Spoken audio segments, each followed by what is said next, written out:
Hello, Penelope. Hello, Ruth. It's great that we can have this conversation.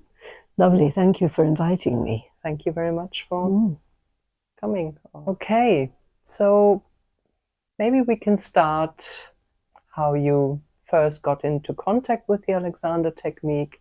What were the circumstances? What were you doing at the time? And, yeah. Yes, I was a very anxious teenager and then student, and my mother actually passed me a book when I was in the middle of my first degree, and Barlow's book, and I read it, Wilfred Barlow's book, and said, "Wow, that sounds amazing," and didn't do anything about it. And then it wasn't until 2 years later that I was doing a PhD, and my first field season, my tutor had allowed me to take on far too many plots in my trying to track too many insects in their behavior over too many plots, and I just started to crack up. Unfortunately, my back seized first, and I forget whether I thought of it or my mother reminded me about this book, and that's what took me to my first lessons. And I remember coming away from the first lesson going, wow, my neck, wow, my neck, it's so free. And also thinking, why was that called a lesson? I knew either that lesson or the following lesson that this was it, this is what I wanted to do. Although it did take a few months to come to terms with that. Who was your teacher, your first teacher? My first teacher was Tammy Beale, who trained with Carrington. She also, her real name was Elaine Tarmy, but she also went by Tammy. And then she encouraged me, that was outside the city of Cambridge, and she encouraged me when Jane Staggs came back from her trip to the States to swap to her because she was within the city. So I then had lessons from Jane for, I forget, probably a year until I left Cambridge. And then I went to London because I realised by then I'd left the PhD, and which was an amazing thing to do, to get away from that. And I knew I needed to sit on training school doorsteps because it was very hard to get places in those days. And so I wanted to be closer to the action, to be able to visit schools every day or every week, or, well, every week, every month. So I worked with Vivian Mackey, who was closest to me. And then I found, when I said I committed to, I wanted to go to Misha Magidov's, and he then wanted me to go to one of his teachers, and I went and worked with Christine Stewart, who was trained by Misha, and then I did my training. So directly after you left Cambridge, you had the idea to train, or how did that come about? Well, I had what happened was, after my first lessons, as I say, I'd been in this very stressed, nervy, agitated state, and my lessons just took the heat out of that. It was amazing. They just calmed me straight down. And I remember I went back to Wales to take 2 weeks out, and then I came back to Cambridge and I began to study research again. And I couldn't over push myself anymore because the technique kept pulling me back. And the result was, as the term went on, I became increasingly depressed until in the end I was crying all the time. And in early January, I went to my tutor saying, I don't know what to do because I'm crying all the time. And she took one look at me and she said, term out. And that allowed me to have a whole rethink.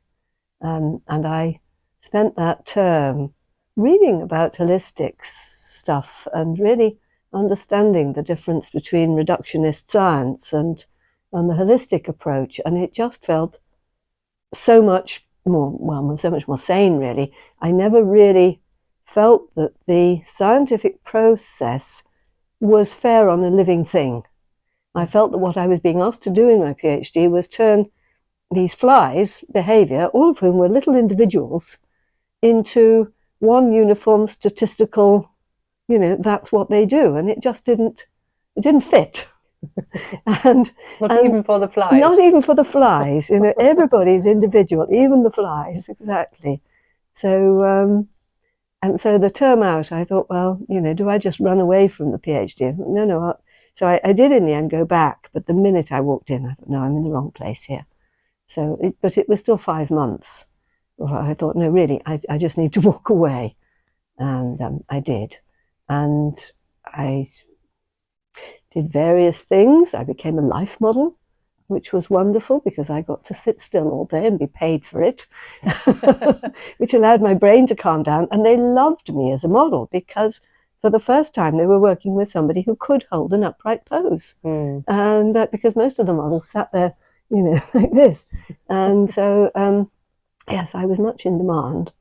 And I moved to London then, life modeling, and then went into photographic modeling actually for a while, which is how I met my lovely husband, who then did the photographs for my book. So that opened up whole new doorways. And I just had fun for 2 years. Okay, and that was while you were training or before? No, that was before. Yes, and in fact for the first year, I think, of training. And then I left that behind. And yes, by then I'd actually come into some money, so I bought a house and opened a natural health centre. So first in London, and then we moved to Sheffield.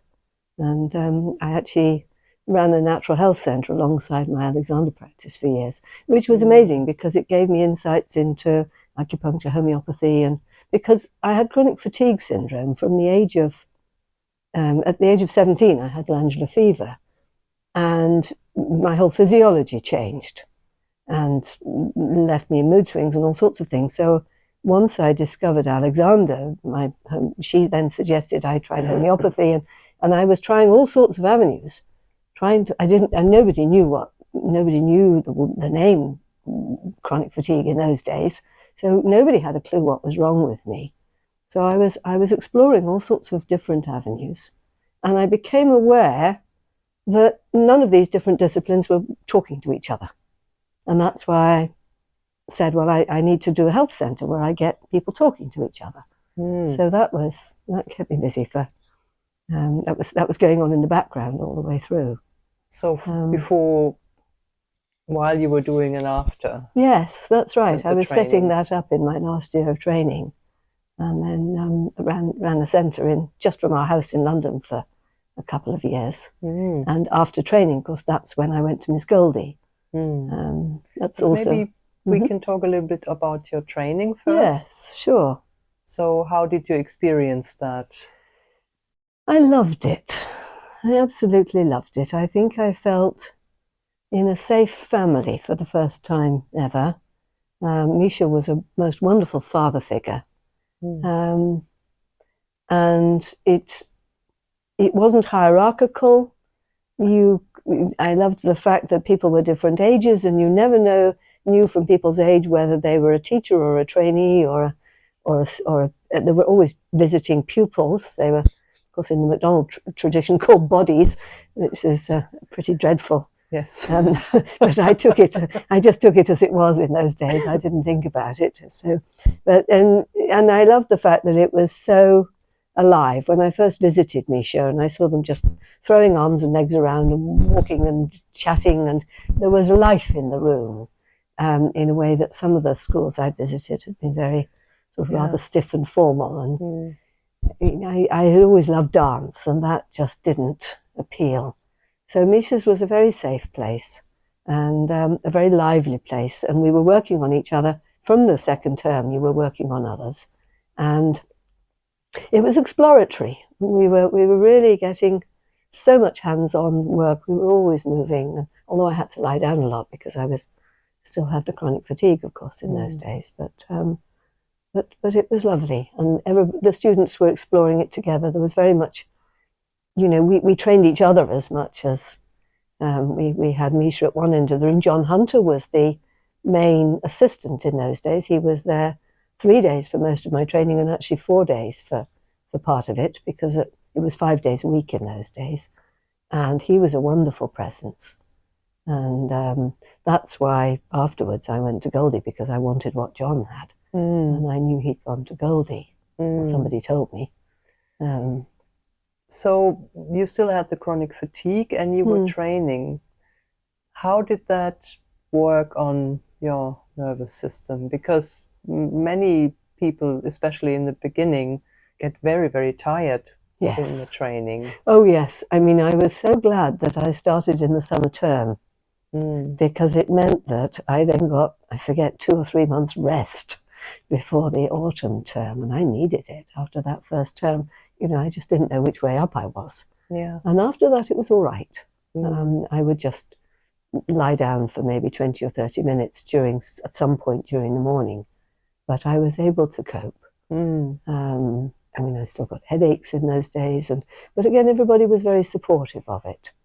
And so it was, yes, I just felt held for what I needed.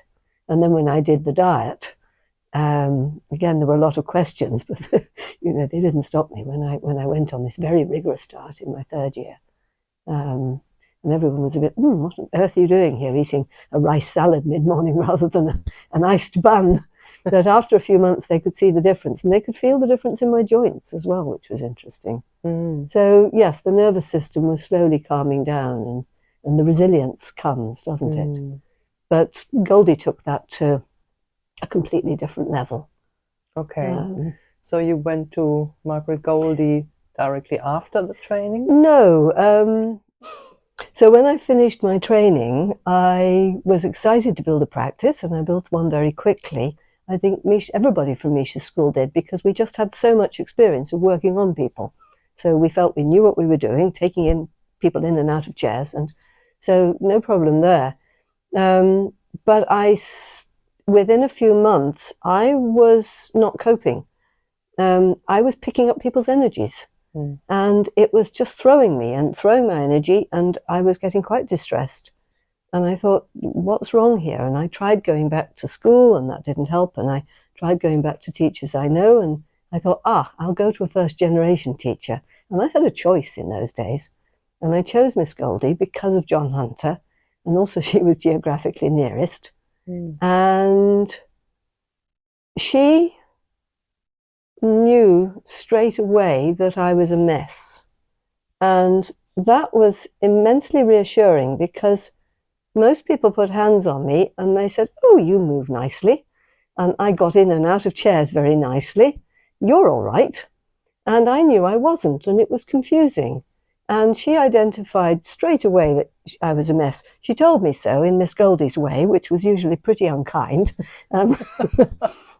But I'd already learnt to put on what I called my magic raincoat, where if somebody was shouting at me, I could just let it bounce off and think, their rage is their business. What do I need to hear? And so she'd be shouting at me that I was disgracing the name of Alexander. And and I would think to myself, what's the real message here? Oh, yeah, you just shouldn't do that to a new teacher. What's the real message here? The real message here is, I don't know as much as I think I do. And that was okay. I could take that. That seemed to me quite reasonable. So, and I thought, if she can see that I'm a mess, then maybe she can sort it. And she saw that my nervous system needed to calm right down. And that's where she took me, was into this deep calm. And coming from the McDonald tradition, we all tried far too hard to go up. So after a while, I stopped giving any directions at all, and that seemed to please her better. And I stopped asking questions, because they were always the wrong questions. And I just came present and quiet to the room. And that seemed to be what she wanted. Not giving my weight to her, not trying to do what she wanted in any way, but just to become in this quiet, alive presence, just waiting out for what happened next, without any agenda, without any assumptions. And the whole room would just come present, totally three-dimensional. And anyone who's worked with Goldie can tell you, they can describe the entire room. And some people say that time slows down. And I think it did. And you're just there. And that was amazing. And I'd be turning my head gently, and that was okay, just looking around and just being. And I just never really experienced that before like that. And she would be there working on me, taking me into unfamiliar positions. She would twist my arm around and, put me into these strange shapes. But what she kept pointing out to me was that my mind kept going into my body, checking out what was happening. And she would say, bring your mind to your brain. Bring your mind to your brain. And then she'd get frustrated and say, and your brain is in your head, and your head is at the top of you. I was very, very committed to being in my body because I'd been dissociated for so many years with the chronic fatigue, and Alexander had brought me into my body some more so I could actually feel it. And now she was asking me to come out again. But it was the next step I needed to take. And I've interviewed a lot of people who worked with Miss Goldie, and she didn't tell that one to anyone else. I got a lot from her that other people don't seem to have got. And I feel very privileged with that. I've heard some people are saying apparently that they feel I've appropriated Miss Goldie because what I experienced was not their experience. I don't know why she gave me these other things. I think possibly because I was such a mess that she had to pull more out of the bag in order to get through to me. And she was working individually, so she was sense. Absolutely. She totally was working individually. And I was allowed to come weekly. And again, most people weren't. They were put to fortnightly or monthly because she saw I needed that intensive work. And I learnt from her how to stay back more from my pupils, not to involve from my pupils, so that I no longer picked up energy from them. So she sorted that one for me very quickly. And I really had to stay out of them and stay back with me and not worry about what was happening. And then I'd be astonished at the end of the lesson to see how they'd changed. It was an amazing process. So for how long did you have lessons with her? For 4 years. I was allowed to go weekly for 6 months, and then one day she announced I was now much better, and she put me down to 2 weeks. And then after a couple of years, we moved out of London. We went up to Sheffield, and I went back once a month for the first year, and then I was pregnant and had a child. So after that, the lessons were less frequent. And then I just couldn't go anymore. And it was, she died a year or two later because she was 86 when I went to her. Oh, wow. She was phenomenal. But the other side of it was that was the quietening side and the staying out of my own way side. And then the other side of her work was, like a good Misha person, I knew how to sit like this when I first went to her. And I thought my back was strong because I'd actually put on half a stone of muscle in my first term of training, and I think it had all gone on my back. And she just flick, and she had me back in a slump because she saw the fix in it. And so there I was trying to work on my first pupils, and I was in a slump. I couldn't sit up. And she slowly rebuilt me from the inside, using the procedures, lots of taking me back in the chair. And she didn't work much on my head neck. She worked tapping here and tapping here and tapping and tapping and working at bringing my knees. She wanted to show me, she worked very hard to show me that my legs needed to connect to my back and they needed to be alive. And she said so often teachers, and certainly I was, just, sending the knees forward and away, but actually I've got the legs in the right position and then I've switched them off. And actually everything had to be toned. There was one day she said, there was this young man here this morning, and he said, but Miss Goldie, when I go home in the evening, I just want to switch off. There is no switching off, she said. I remember being quite thrown by that remark and think, my goodness, she can't mean that. But she did. because tone is presence and presence is consciousness. And I became aware after a while that if I switched that tone off, I switched my presence off, and I then went down and went back into poor habits, and then it all had to be found and rebuilt again.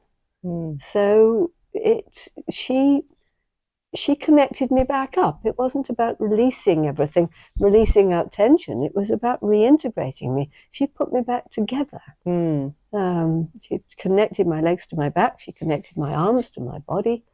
And I started to feel much physically stronger. And I could now throw a stick in a straight line for the dog. Whereas before that, it would go anywhere. My first training, it had been lovely, but it hadn't actually really connected up my arms. So yes, it was life-changing. Yes, so another crucial part of her work that she got me to understand, because she didn't want me just firing directions everywhere, she wanted me just to get out of the way and let my body move. So the way she first showed me that was she would take my arm out to the side and bring it back in again very beautifully, and my other arm would be hanging down by the side, and she would say, now you do the other arm. And it's like, what? Nobody ever asked me to do something in a lesson before, because I was not to be passive in the process. I learned that.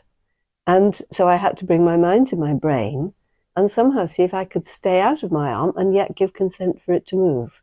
And it took a few lessons, I forget how long, before I could do that successfully. And then there was the amazing lesson, it was horrible, lesson 6, where she just attacked me. How many lessons have you taken with me so far? 6, Miss Goldie? I don't know why you bother. You have not begun to think for yourself away from here. And she went at me all lesson. It was horrible. And I was in tears, and a part of my head was saying, I could walk away from this. And the other part of my head saying, I'm going to show the old bat. So I went home and I was going to pick up my kettle, and I thought, no, stop. Come to quiet. And so I brought myself to quiet, like she showed me, and brought my mind out of my body up to the brain, and just paused and just let everything come present, and left my hand alone, and then just gave consent for it to move to the kettle. And it moved in a completely unfamiliar way. And when it encountered the kettle, it used exactly the right amount of force to lift the kettle. And it was gobsmackingly different. It was a revelation. Because usually, you don't know how much water is in a kettle. Either you use too much force or too little. And I call that responsive action now. That the hand just knew how much. It just went moment by moment by moment. It was present to the kettle. And she gave me to understand that that was the process by which Alexander had discovered the technique. And that you didn't have to think primary control and then move. If you came to this quiet place of sort of ongoing inhibition rather than stop-go inhibition, if you came to this quiet place and waited and then gave consent to move, the body would organize it for itself.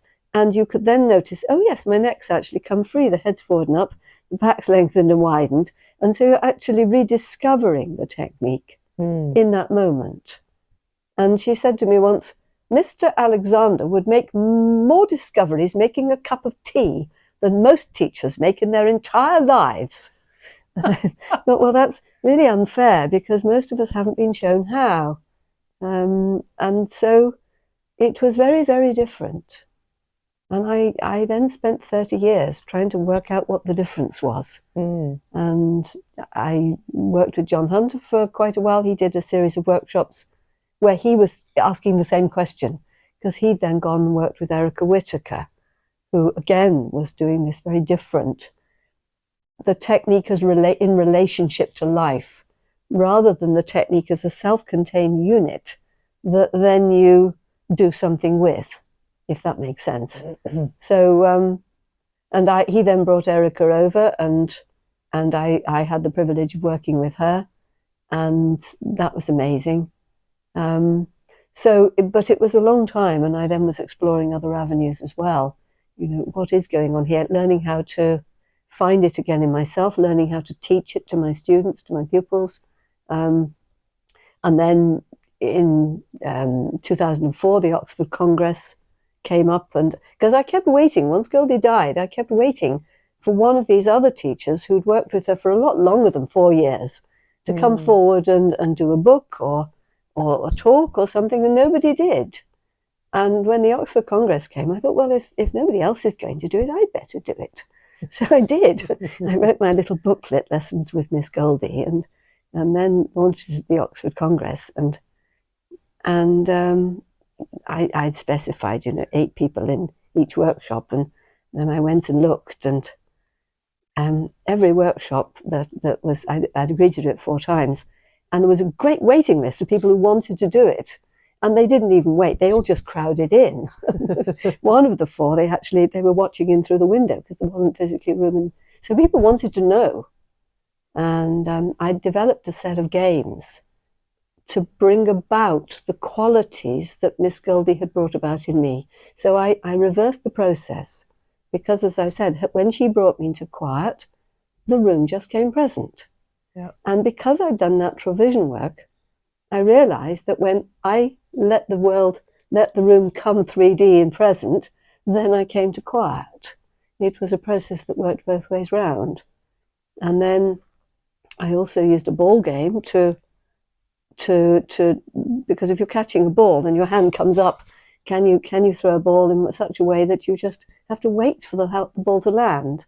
So I did a 2-person ball game where you don't, just go to catch the ball, you wait. And if you really come to quiet, your hand will just coordinate. And it's extraordinarily beautiful when you see people suddenly doing these absolutely amazing, just plucking the ball out of the air. And it's almost like you don't know it's happening.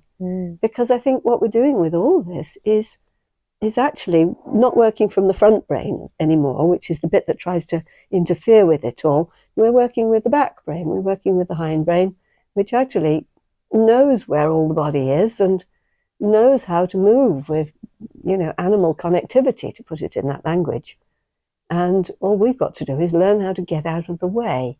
So I had this series of games that we were then able to, by the end of the workshop, I would get people picking things up and going, oh, wow, that's different, and responsive touching. So at the Congress, was that the first bigger workshop you've done, or? Oh yes, absolutely. I mean, it was terrifying. I'd never done workshops for anyone before. And here I was doing workshops, not merely for teachers, but Elizabeth Walker came to the first one. My first teacher came to the second one. Marjorie Barlow came to the third one. And there were also about 3 or 4 heads of trainings in each of them. And it's like, oh God, what have I done here? Very courageous. It took it. The material was so beautiful that it carried me, and I discovered I had a knack for presenting that I didn't know. In that moment, my father was a lecturer in art history, and he would dance his way through lectures, and I think I discovered I had the same. I didn't know I had it in me. So was that the start of going more into giving workshops and all that? Yes, absolutely. So because those workshops were 90 minutes long, so after that I gave a day workshop in Sheffield to start with, where we were living at the time, and it was well received. And Malcolm Williamson came to that, and he said he very much enjoyed it, and he said to me afterwards, would you like me to write this up for Stat? So I said, oh yes please. So he wrote it up, and the title was What I Understood of Penelope. This is my understanding of Penelope Easten's understanding of Miss Goldie's understanding of Alexander. So, good title. But it was good, yes. And yes, then I gave workshops in London, and I've been to Berlin quite a lot, and New York, which was very exciting. Yes, so it took off from there. And then all the time I was thinking, I want to write a book. Yeah, so you did a lot of research and so on, and then, so how did the book happen?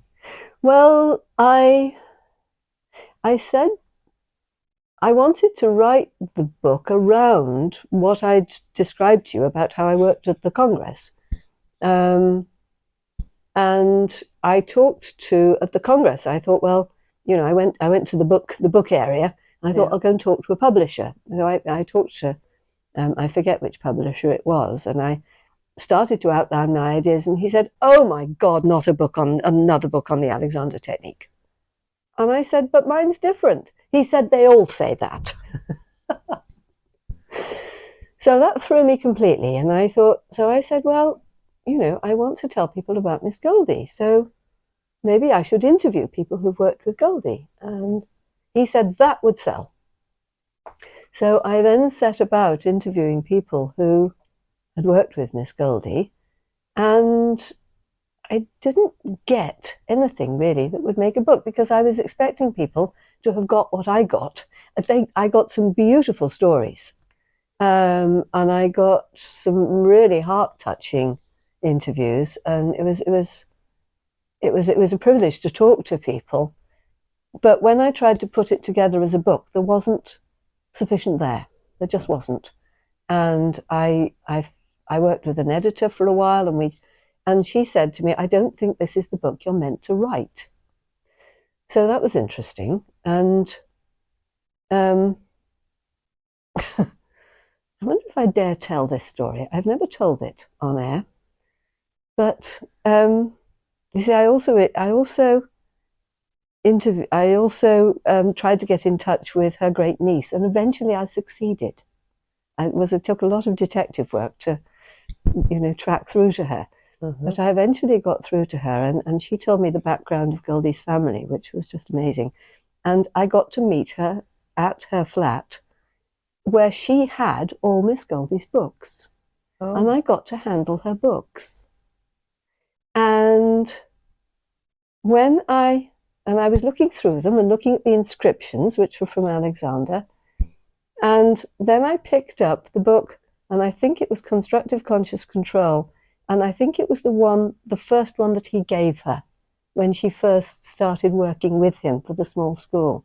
And I picked this book up, and I got hit by a wave of anger. And I thought, hang on, what's going on here? And this anger was raging through me. I thought, is this my anger? No, it isn't. And then I thought, oh, hello, Miss Goldie. She was furious, absolutely furious. I thought, I know that anger. So I must have been stood there for about 3/4 of an hour. And, you know, this is weird. But there I was with this anger raging through me. And I said, what's the matter? What's the point of writing a book about me?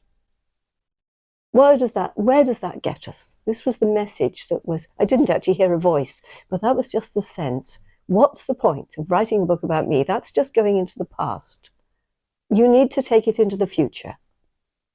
You need to develop the technique. You don't just need to, and I knew she was a very private person anyway, and I always felt a little bit iffy about doing a book about someone who was that private and really did not want to be seen, photographed, interviewed. But it wasn't that. It was that she didn't want me just digging up dead stuff. She wanted me to take it forwards. And so in the end, I outlined the book that I'd outlined to this publisher back at the beginning, except by then I had some more. And that seemed to calm the whole thing down. Mm. And I thought, well, that's the book I should be writing. Mm.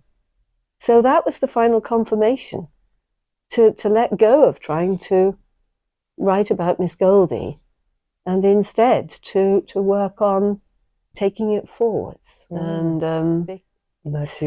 what also had happened was, as I have said, I had chronic fatigue at that time, and I'd had a big illness a big episode of it when my daughter was 6, which would be 1998, where I had a year just being very quiet.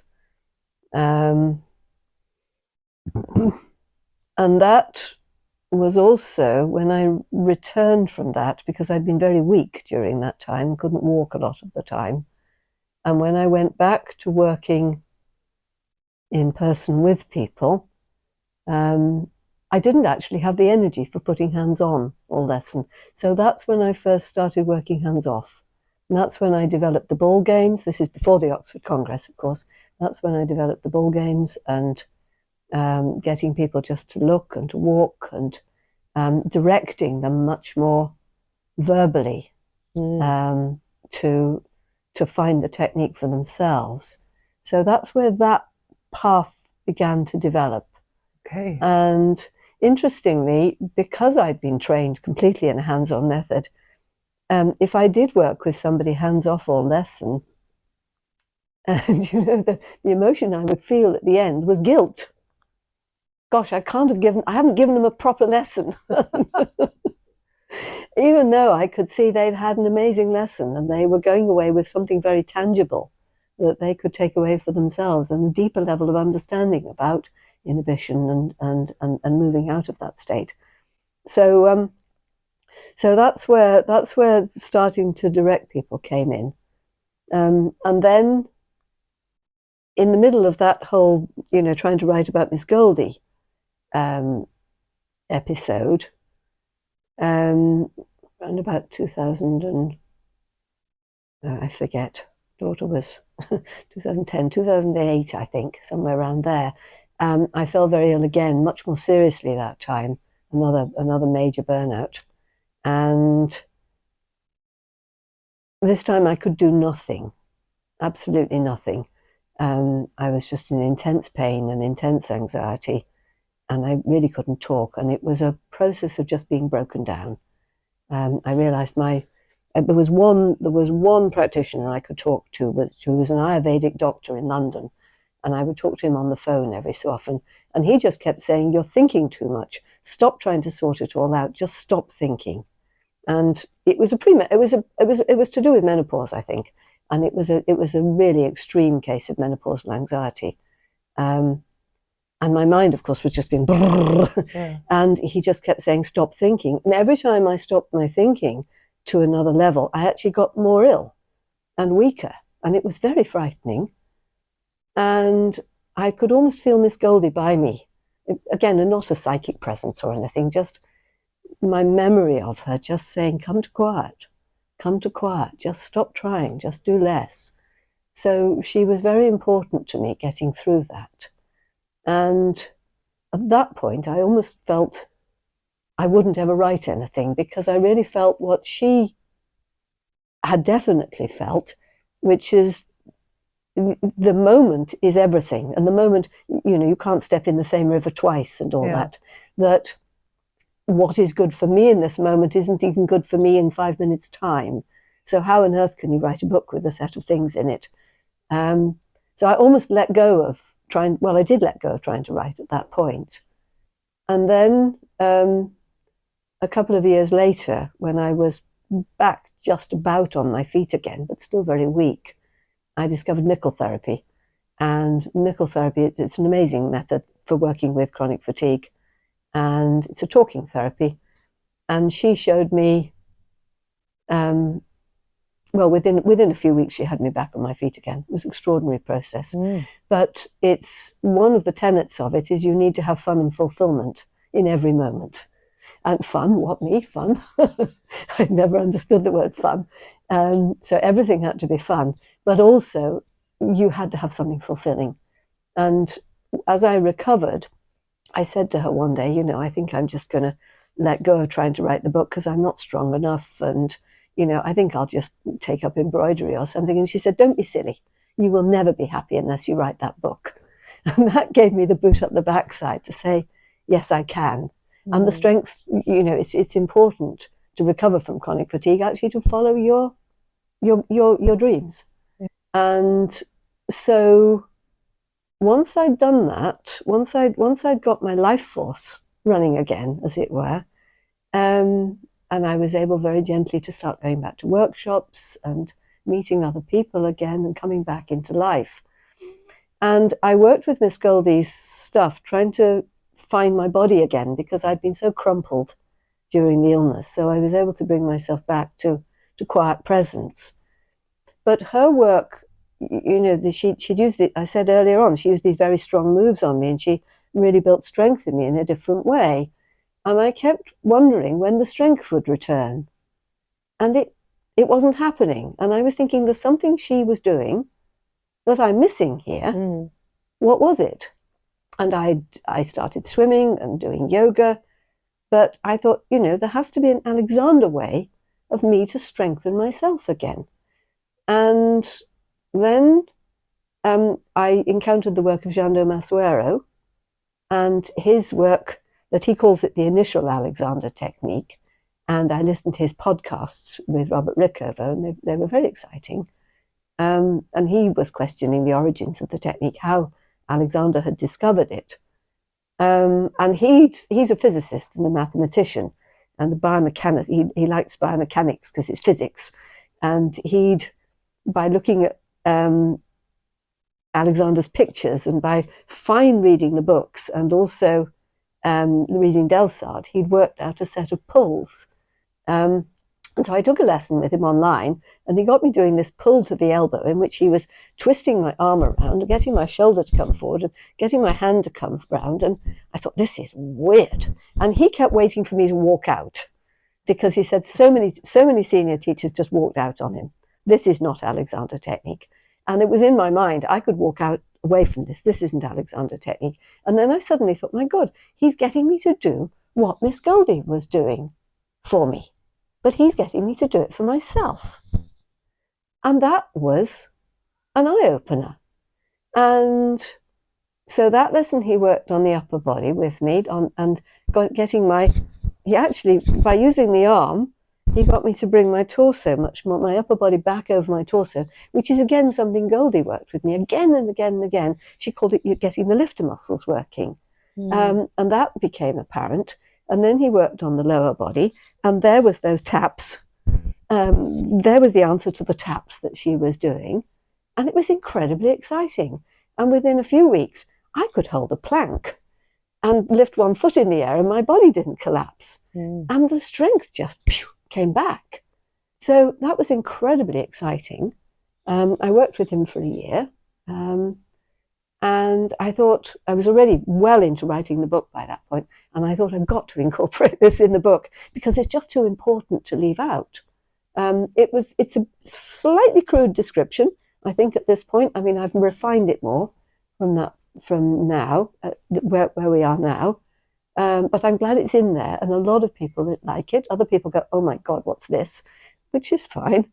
But I think nowadays I work it much more from the inside. I work it much more from breathing. I make it much more of a responsive process where the whole body is involved in every pull, which is more like Alexander intended it. When we do something like pulls hand on back of chair, it's not just the elbows, it's the whole body involved. So I've taken it further than the book at this point. But there was a part of my head saying, I'm not quite ready to write about this, but I couldn't wait another 10 years.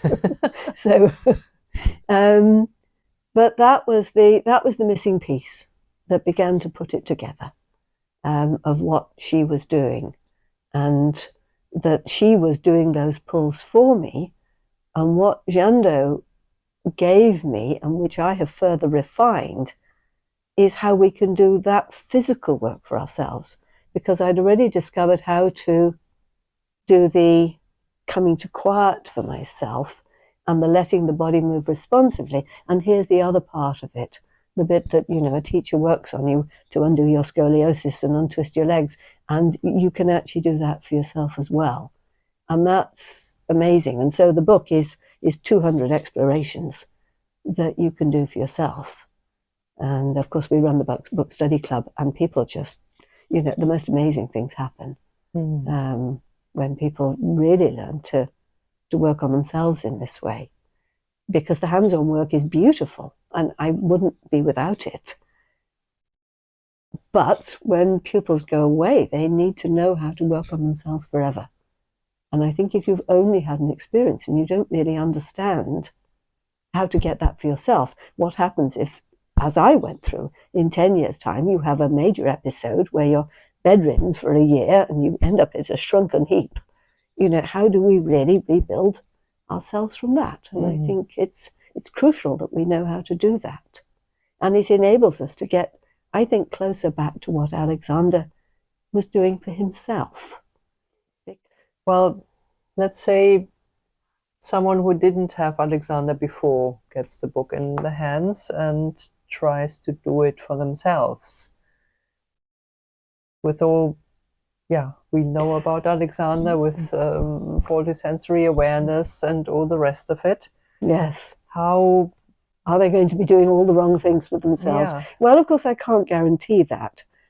But if they follow the directions rather than just try to copy the pictures, they are instructed every time to come to spatial awareness, come to quiet, bring themselves to this quiet place.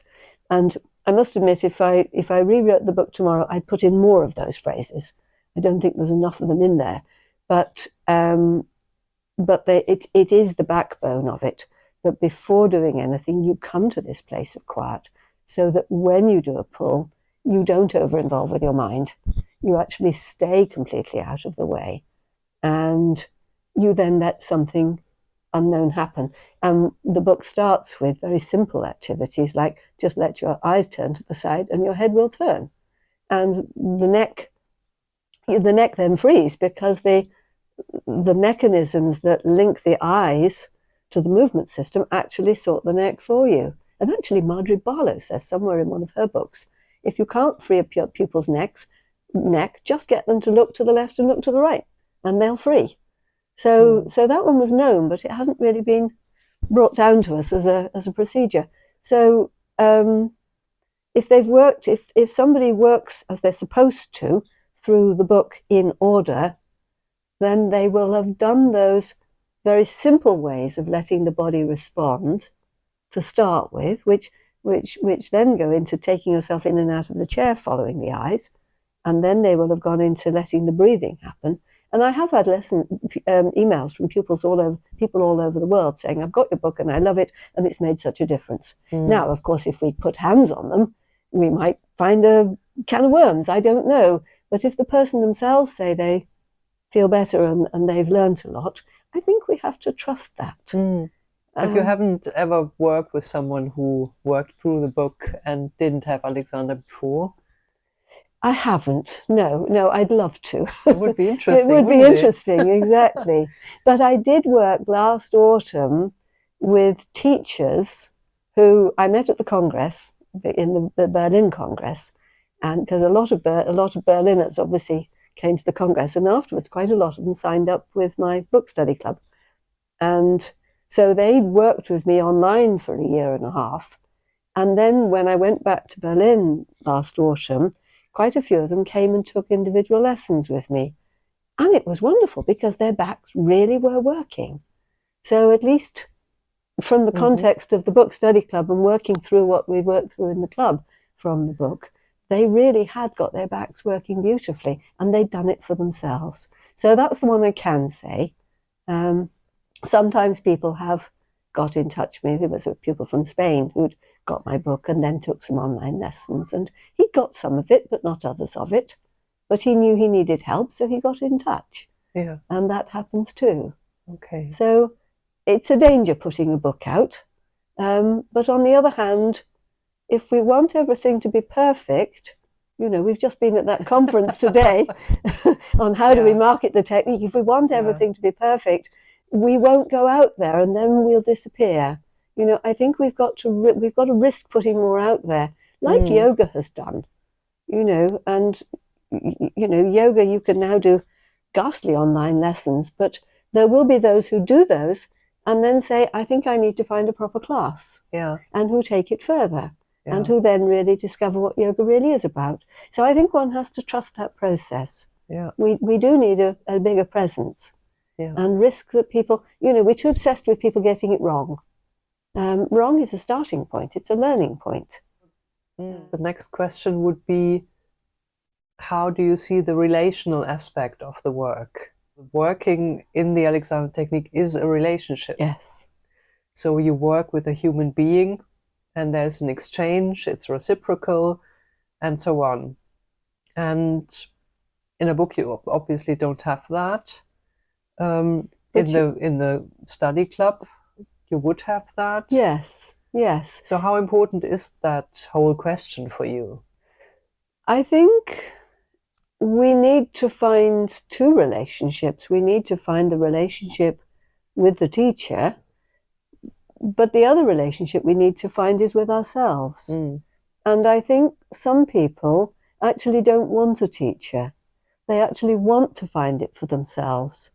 And they want to make that new relationship with themselves. And I think some people can take a book and do that. Yeah. And I can't remember. I'm sure I've had conversations with people about this. I know there was one of my pupils who lived the other side of the county from me, and we started working during COVID, where we were working online. And then when COVID finished and he could actually come across to my side of the county, which was quite a journey for him. But in the end, after 2 or 3 lessons in person, he said, I'd rather work online. And I expected him to say it was the journey. And he said, because when we work online, I have to do it for myself. Yeah. And I thought that was very interesting. Yeah. And there are a cohort of people out there who don't want a teacher. They do want to do it as a self-development. And as I say, I can't remember specifics, but I know I've had conversations or emails with people that are in that vein. And they don't want it done for them. They do want to make their own path for it. Yeah. And this facilitates that. The other thing is there are the videos within the book. There's the little QR codes. And so you can, have me in the room with you, as it were, in video. And that can be surprisingly powerful, I think.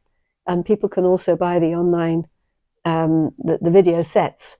I've actually done video sets of the first 4 chapters that are active chapters. And funnily enough, I think you can relate. I've done a number of online video courses myself, and you do feel like you've got a teacher in the room with you. Yeah. So that aspect, I think, is, again, underestimated. Yeah. So I think there are different ways of making relationship. And also, in this, you're making relationship with your own room as well. Because, again, we've seen our living rooms 1,000 times, and we've stopped looking. And if you come present, you come present to your own room. You actually come back into relationship with yourself and the space around you. And that also brings you into a different way of relating. So I think there's a number of aspects to the relationship thing. And I think where Alexander was at, he only saw that way of doing it because he never defined spatial awareness. And spatial awareness is the key to stepping out of faulty sensory perception. And I think there's a reason for that, and it's based on left-right brain, that the left side of the brain is the one that we learnt to work in at school, and that's the side that works from past experience, and it's where criticism is and judgment and right and wrong. And so if we start to get out of a chair and it starts to be unfamiliar, that part of the head said, that's wrong, and it pulls us back into the known. And the right side of the brain, spatial awareness is completely lateralized to the right side of the brain. So by coming to this quiet present state, where the room comes 3-dimensional, and you come present with the room, you come into that 3D state, you come into the right side of the brain, which is interested in the unknown, which doesn't judge. It's interested in experience, and that's where you can just allow yourself to be drawn out, and you can actually experience yourself moving in an unfamiliar way. And I can get pupils doing that right on lesson 1. And it's like, it's amazing. And I think the reason Alexander didn't ever articulate spatial awareness is because he didn't have to. It wasn't his problem. The person who articulated it was Frank Pierce Jones, because he was an academic And he was, as left brain as they come, I suspect, when he started. And he tells in his book how every time AR tried to get him out of the chair, he jumped. And AR was tearing his hair out, trying to find ways to stop Frank jumping. And it wasn't getting anywhere. And they were both very frustrated. And then one day, Frank said to himself, he discovered if he came into this expanded relationship with the room, he could let AR take him up out of the chair without interfering. And he said, I could do it for myself. And I don't think anyone took any notice of that. Maybe they did on the other side of the pond. I'm not sure whether Margret Barstow talked to him. I don't know. But certainly Alexander didn't pick up on this. And it's a pity, because it's the key. And it's been discovered by a number of people. I suspect Irene Tasker discovered it as well. Erika Whittaker certainly knew it. Goldie knew it, but they didn't articulate it. And we can now articulate that. And when a pupil does that, they can do the most extraordinary things. So this is where I like taking hands off, because, one can, and apparently FM would say, only use your hands when they're needed. Okay. And Margret Barlow comments, don't get too reliant on your hands. So I'd love to pin them in a corner and talk to them about this. I missed my chance with Margret Barlow. I started these thoughts too late to ask questions. And it's such a shame that we cannot now go back and ask, and that we can't ask Alexander himself. Yeah. There's so many questions I would have for him, but there we have it. But I think there's a lot that one can do, which is taking the technique forward. And yet it's completely true to principle, I do believe, because one is going into, Goldie would tell me all the time, you need to stop, and she didn't use the word trust, but, you need to have the courage to go into the unknown. And it did take courage, and it does take courage. But somehow when you just come to this place, it's just the courage not to interfere, but to stay out there, and then something different can happen. So it's absolutely what she was asking me to do. Yeah. So I feel I'm being true to her. Whether anyone else does, I don't know. But, I do ask the question of her from time to time, I hope I'm staying true, because I want to stay true to her. And what they were teaching. But I do think there's a lot that they were doing that didn't get articulated. And that's what we're now doing. We're languaging it. They did the best they could with the language around at the time. But now we have left and right brain. And we now have the polyvagal theory. And we have all sorts of ways of talking about these things, and functional anatomy that we didn't have. Yeah. And I'm sure that if Alexander was alive today, he would be interested in these things. So, yeah, there are quite a few things he said that are pointing towards these things. Absolutely, there really are. Neuroscience now knows. Yes. And it's very helpful to explain it as well.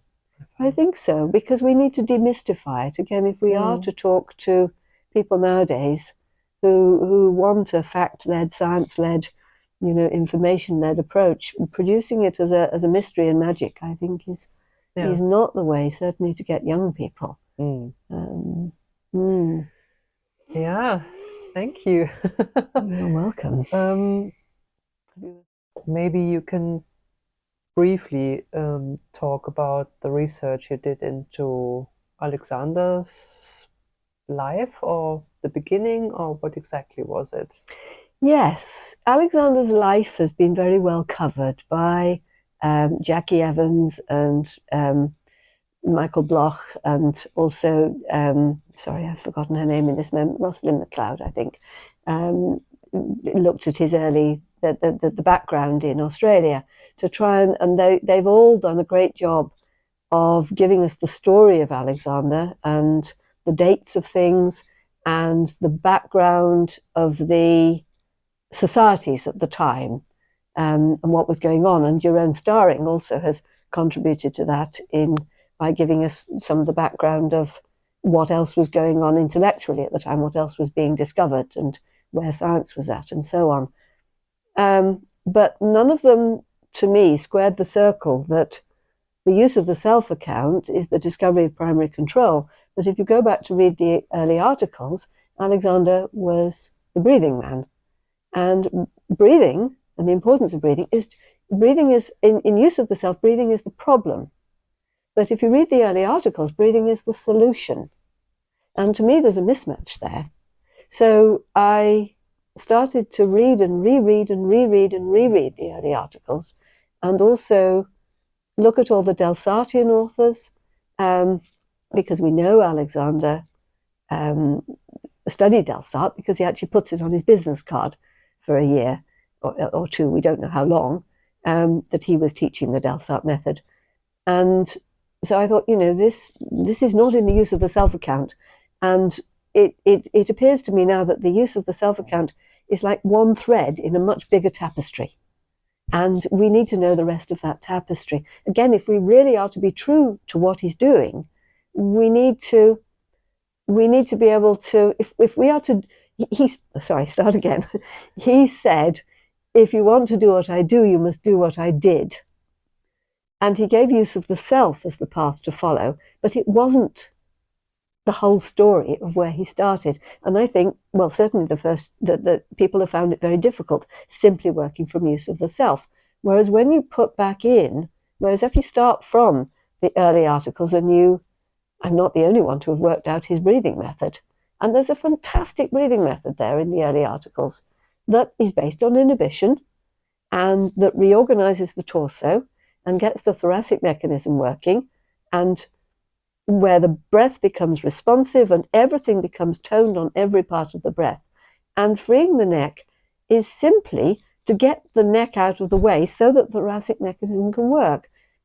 It's very clear to me that he wasn't interested in the head-neck relationship for its own sake at that point. It was all about getting the torso working. And this is something, Carrington doesn't say it in that language, but Carrington was very clear that Alexander was always about breathing. And I think certainly the strain of the technique I trained in, the McDonald strain, didn't take that on board. It became more about the body, but not really about the breathing. And one needs to put that breathing absolutely solidly back, first and center. And then the Delsart work is the source of these pulls that I was describing, an antagonistic action. And again, when you put those back two together, then you see a progression. And I've been tracking it.